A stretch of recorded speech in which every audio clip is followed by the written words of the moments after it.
akhir-akhir ini banyak banget admin dari setiap brand gitu ya di sosial media mencoba untuk relate bagaimana pop culture atau pembicaraan orang-orang di internet. Di Twitter misalkan. Gue yakin lu semua udah tahu gitu ya pembicaraan dan juga role play antara admin Amanda Brownies dan juga Toshiba. Itu seru banget. Gak sedikit juga ada di antara lu semua yang pengen gue buat video ngopinya gitu ya. Menurut gue gak terlalu perlu karena ya lu bisa lihat sendiri langsung terjun di Twitter. Ini saking serunya sampai dalam tahap dimana ilustrator juga para fanart artis join dan juga nimbrung ke percakapan ini dan juga ngebuat ya gambar-gambar yang lucu lah. Interaksi antara Toshiba dan juga Amanda Brownies. Nah, salah satunya yang dibuat sama Om Rijupan, ilustrator dari Ellen Celestia ya, dimana dia menggambarkan Amanda Brownies menggunakan swimsuit, udah di-approve juga sama brandnya gitu. Dan wow, saya akhirnya mengerti mengapa Amanda Brownies diawali dengan kata A. Karena A itu stands for aduhai mantapnya. Well, di video ngopi kesempatan kali ini kita bakal bahas tentang sebuah admin yang lagi rame banget digoreng sama orang-orang di beberapa media sosial. Karena komentarnya mungkin gak terlalu disukai gitu ya sama mayoritas masyarakat di negara ini yang berhubungan sama spanduk partainya sendiri dan peristiwa yang menyedihkan gitu ya. Peristiwa yang membuat kita kaget, ada anak kecil di Nusa Tenggara Timur yang meninggal dunia, yang memutuskan untuk meninggal dunia dengan BD gitu ya, karena tidak sanggup untuk melanjutkan hidup yang serba kekurangan.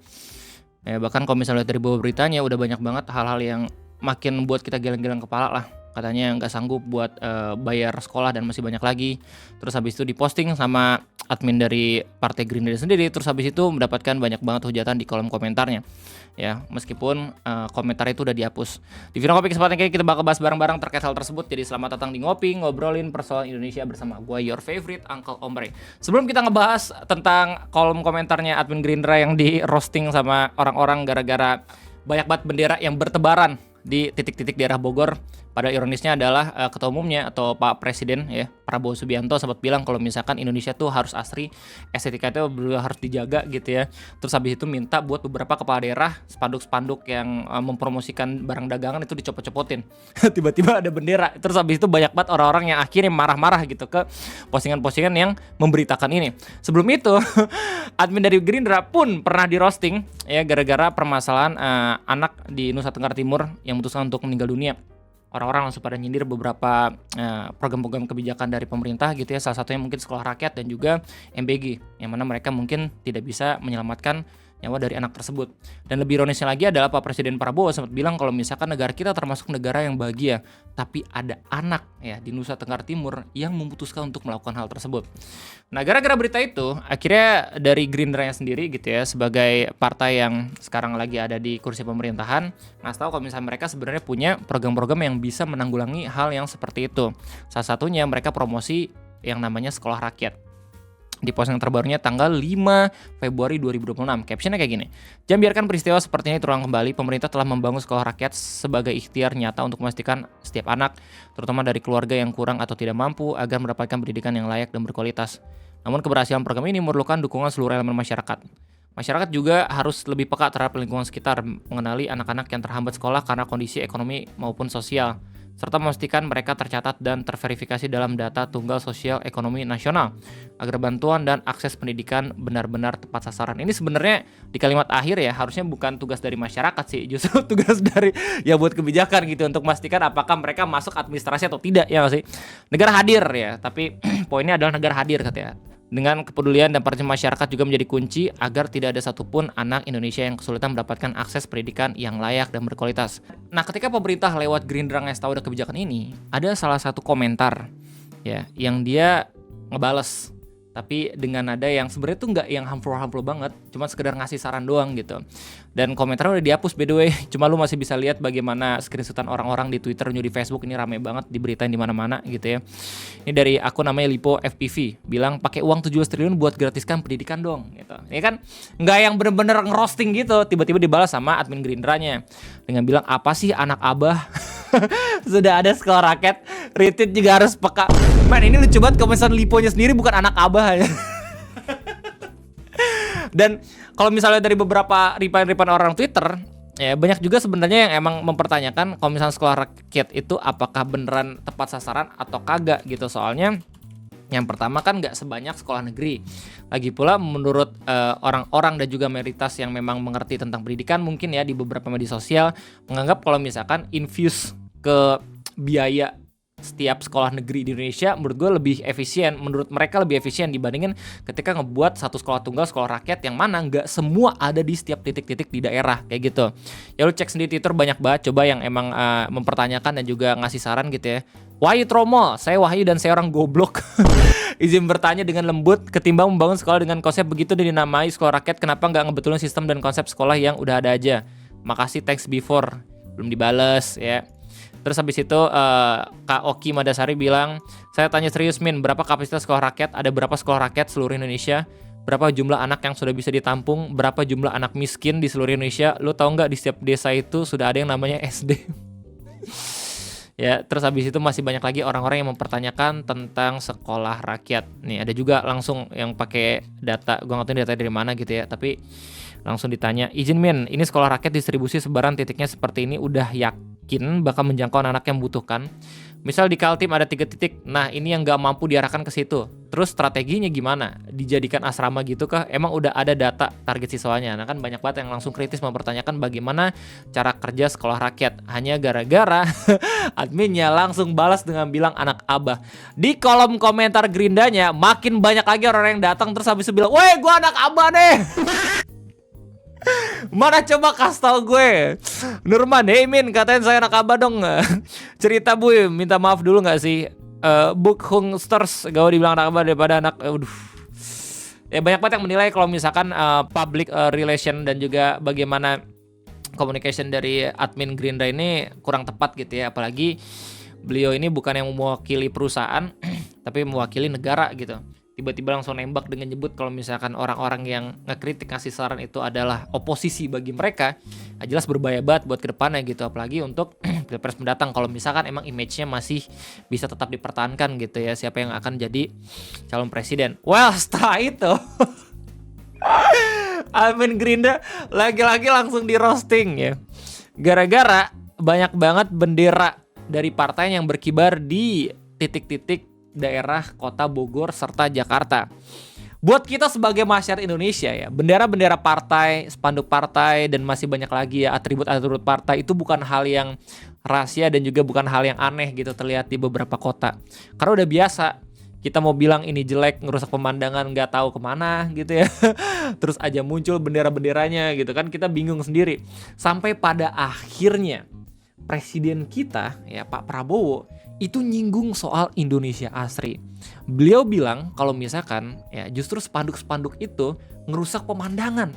Dan gua setuju banget. Sumpah. Sampai pada akhirnya beliau ngelanjutin ya spanduknya itu mungkin dalam tanda kutip bukan spanduk partai tapi spanduk ya orang-orang yang promosi rumah makannya. Dari situ banyak banget gitu Satpol PP dan juga beberapa perangkat-perangkat daerah gitu ya, yang menertibkan spanduk-spanduk di setiap jalan-jalan raya. Nah, video Pak Prabowo ngasih tahu itu bisa lu lihat di sini. Di beritanya merdeka.com dengan judul Prabowo semprot kepala daerah banyak spanduk, baliho dan kabel seliweran, tolong ditertibkan. Ini merupakan pesan untuk kepala daerah seluruh Indonesia di SICC ya, tanggal 3 Februari. Oh ya, ini juga dalam rangka Indonesia Asri. Ya. Terus terang aja saya minta kepada pemerintah ya, tolong tertibkan iklan-iklan, spanduk-spanduk terlalu banyak. Nah ini gue setuju nih ya, iklan-iklan calon kepala daerah itu nggak penting aja. Sekarang udah sosial media gitu, sekarang kan ada platform-platform lain yang bisa ngebuat nama lo itu harum gitu, nama itu bisa langsung ketahuan, oh ini bagus nih kalau misalnya dijadiin kepala daerah gitu. Apalagi spanduk, don't get me started di setiap persimpangan ya, so ada aja muka orang-orang yang kita nggak tahu, bahkan nggak cuman muka orang-orang random gitu ya, muka kepala daerah sekarang kayak udah biasa gitu ada di setiap spanduk-spanduk resmi ya nggak sih, padahal nggak perlu-perlu banget. Gue setuju sama Pak Prabowo, gue setuju banget. Ada tapi. Ayo orang-orang pada tepuk tangan. Kalau saya ke Balikpapan dan saya ke Banjarmasin, konteksnya di sini. Nggak berbeda. Spanduk. Kalau saya naik ke Hambalang, Konteks Bang Ray, Hambalang itu apa? Buat lo semua yang bukan tinggal di Jabodetabek, Hambalang itu daerah tempat vilanya Pak Prabowo berada. Tepatnya ada di daerah Sentul. Dan kalau misalkan emang beliau itu lagi libur atau lagi menyelesaikan tugas kenegaraan gitu ya, mungkin balik untuk refreshing gitu ya di daerah sana. Biasanya sering juga ada acara-acara menteri gitu ya, terus habis itu ya beberapa kegiatan-kegiatan kenegaraan itu ada di daerah sana karena emang Pak Prabowo udah jadi presiden kan. Dan gue yakin banyak banget masyarakat di sana itu sering banget diberhentiin, soalnya kalau misalnya emang presiden mau lewat harus dikelirin dulu ya nggak sih jalanan-jalanan. Gue pernah sekali kayak gitu, dan itu 35 menit aja lama banget, gokil. Ayam goreng pesen 1 dapat 1 free. Kenapa harus besar-besar sih? Turis datang nggak mau lihat spanduk. Bogor itu dulu kota paling indah. Anjay, Pak Soekarno katanya lebih milih untuk libur di Bogor dibanding Jakarta.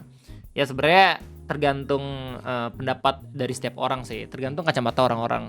Beda-beda soalnya. Mungkin menurut Pak Prabowo nggak terlalu berguna gitu spanduk-spanduk besar. Cuman untuk ojol misalkan ya, ojek online ya emang susah buat nyari lokasi ada di mana, atau mungkin untuk orang-orang yang desperate banget nggak punya duit, pengen ngelihat ada menu yang bisa buy one get one atau gratis nasi ya, nasi silakan tambah sepuasnya, menurut gue itu penting-penting aja gitu.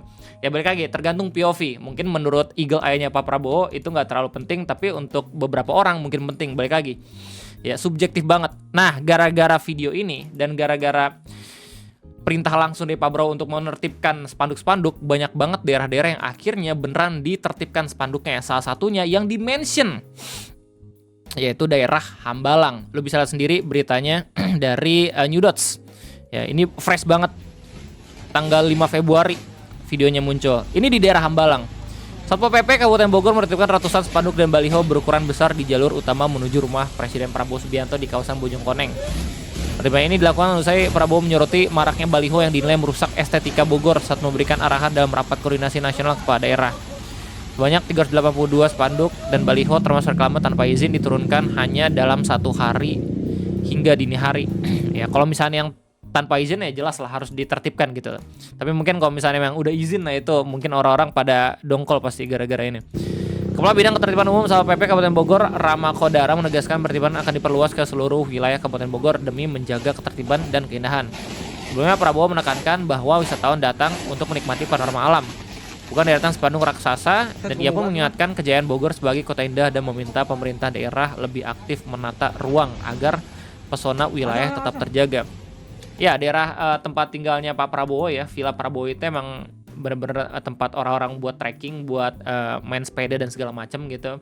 Jadi mungkin orang-orang juga ada yang langsung ngasih saran ke Prabowo kalau misalkan risih banyak banget spanduk-spanduk. Gua nggak tahu ya, spekulasi kita kayak gitu. Nah, setelah video ini muncul dan setelah arahan dari Pak Prabowo, beberapa hari kemudian tiba-tiba banyak banget bendera yang bertebaran ya, bendera Gerindra di beberapa titik di daerah Bogor dan juga Jakarta. Lu bisa lihat beritanya di akun warga Bogor 24 jam ya, Parung Ciseeng. Ironi pertemuan di Bogor, spanduk MK dicabut, bendera partai dibiarkan. Spanduknya nggak ada, tapi tiba-tiba muncul bendera partai. Nah, gara-gara ini akhirnya banyak masyarakat yang mempertanyakan lah. Terus kemarin Pak Prabowo bilang estetika dan juga Indonesia asri. Gimana ceritanya kalau ternyata bendera-bendera yang kayak gini tiba-tiba dipasang-pasangin lagi? Beritanya, bendera partai politik terlihat menjamur di sejumlah titik kota, khususnya di kawasan lampu merah dan ruas pinggir jalan. Keberadaan bendera ini mudah ditemui di persimpangan jalan hingga sepanjang jalur Bogor. Pantauan di lapangan, bendera partai dipasang di tiang jalan, pembatas jalan, hingga dekat marka lalu lintas. Di beberapa titik lampu merah, bendera terpasang berdekatan satu sama lain sehingga cukup mencolok bagi pengendara yang melintas. Ironisnya, di saat yang sama spanduk-spanduk UMKM bertuliskan promo usaha justru dibersihkan dan ditertibkan dengan alasan mengganggu keindahan kota. Kondisi ini menimbulkan tanya tengah masyarakat mengapa spanduk promosi pelaku usaha kecil ditertibkan, sementara bendera partai yang jelas-jelas memenuhi ruang publik justru terkesan dibiarkan. Ya gue nggak tahu kalau misalnya bendera kayak gini harus izin atau kagak juga gitu ya. Soalnya kalau misalnya emang kita buka spanduk juga kan harusnya ada izin. Apakah pemandangan bendera partai yang berjajar rapat di persimpangan jalan dianggap lebih indah dan tertib? Ya menurut beberapa orang-orang kayaknya tidak gitu ya. Tapi mungkin menurut orang-orang yang emang partainya diperlihatkan kayaknya bagus-bagus aja gitu. Nah Postingan ini akhirnya rame banget di Twitter dan juga di Facebook karena sosok admin Gerindra itu datang di kolom komentar dan ngasih tahu ya atau ngeklarifikasiin kalau misalkan bulan Februari ini Partai Gerindra berulang tahun. Mohon maaf, setelah masa perayaan selesai atribut akan diturunkan. Tiba-tiba komentarnya admin Gerindra langsung diserbu sama orang-orang sampai 19.000. Dan akan terus bertambah ya karena komentarnya belum dihapus. Ini yang di capture sama Arthur aja udah 19.000. Kalau misalnya gue liat dari docs asliannya ya, itu harusnya lo masih bisa nemuin komentarnya. Udah ada 23.000. Ini gue udah klik dan sampai sekarang masih loading. Gue pengen ngelihat bagaimana ramenya kolom komentarnya tapi tidak bisa gitu loh. Tapi lo bisa lihat bagaimana mayoritas dari orang-orang terkait fenomena juga peristiwa ini. Kayak misalkan Ricky Kwon bilang jangan dikritik woy, ntar dibilang anak abah. Muhammad Ghazi bilang jika kalian beralasan bahwa buah ini Gerindra ultas sebagai alasan kenapa atribut kalian tidak diturunkan, bisa nggak UMKM menggunakan alasan supaya dagangan mereka laku, maka jangan turunkan spanduk mereka karena mereka sedang mencari nafkah. Saya pikir alasan UMKM memasang spanduk lebih urgent, lebih penting dan lebih mendesak deh daripada alasan partai kalian. Ya jadi nggak sedikit orang yang bilang kalau misalkan oh mungkin emang Indonesia adalah negara seremonial gitu ya, kalau misalnya ada ulang tahun itu pasti rame, tapi kalau misalnya ngomongin soal hajat hidup orang banyak itu susah banget buat diperhatiin. Itu kata orang-orang di kolom komentar. Devri bilang buat UMKM kemarin yang spanduknya dicabut kalian ngumpul lalu bareng-bareng cabut tuh bendera parpol. Dan Rifki bilang ya gimana ya 4 kali baru 1 ke damn di roasting. Nah ya ini ironis banget, maksudnya komentar awal yang ngomongin soal anak kecil di NTT yang meninggal itu nggak sepedes komentar-komentar ini aja, tapi tetap dibilang anak abang. Ya Pak, ini mungkin bisa akan jadi pelajaran yang berharga buat admin Gerindra dan juga bagaimana Gerindra dalam bersikap gitu ya, karena mereka udah bukan lagi oposisi tapi mereka udah benar-benar menjadi pembuat kebijakan. Pasti dilihat setiap gerak-gerik dan juga sikapnya gitu ya, bagaimana cara mengelola negara. Well, itu aja mungkin yang bisa gue sampaikan. Gimana tanggapan kalian semua? Silahkan tulis di kolom komentar. No hard feelings, ini cuma ngomongin soal meme doang. Ya sekali lagi thank you banget. Sampai jumpa lagi next video ngopi. Bye bye.